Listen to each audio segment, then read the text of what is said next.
नाराज बाड़ू कब से? कौन गलती हो गईल बा हमसे? हाँ तो का करे, हटन की ना। अरे सुना ना, हम धनिया नाराज बाड़ू कब से? कौन गलती हो गईल बा हमसे? काहे बनल बड़ा तोता पगलेठ राजा जी, पगलेठ राजा जी।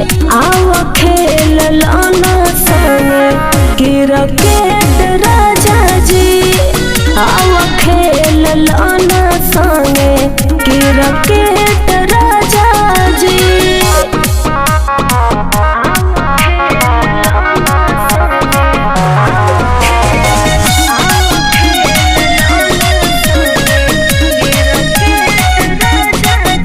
बलम जी हमारा परेशानिया के तोहरा बुझे के पड़े, पलंग पर हमारो नादानी के तोहरा जूझे के पड़े। बुझला?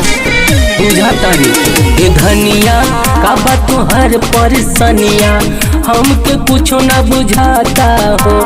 काम के टेंशन में ये करे जा, हमके माथा दुखाता हो।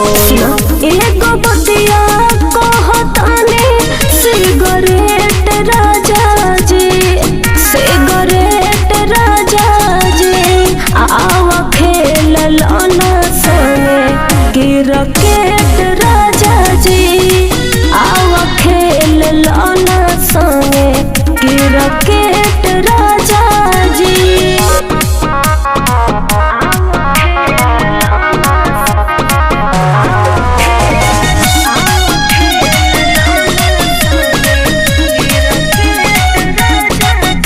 बलम जी बरत तोहरा पखीस में से नहीं कोरी मौका के, एकातरन से पेट नहीं भरी रोकल हम चौका छाका के।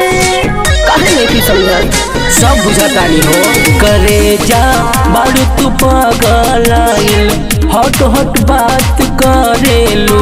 समय पा हो जाई सब धनिया, भूसा के बरसात करेलू।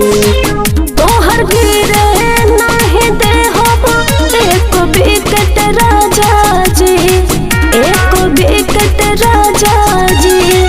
आव खेल लाना संगे क्रिकेट राजा जी, आव खेल लाना संगे क्रिकेट राजा जी।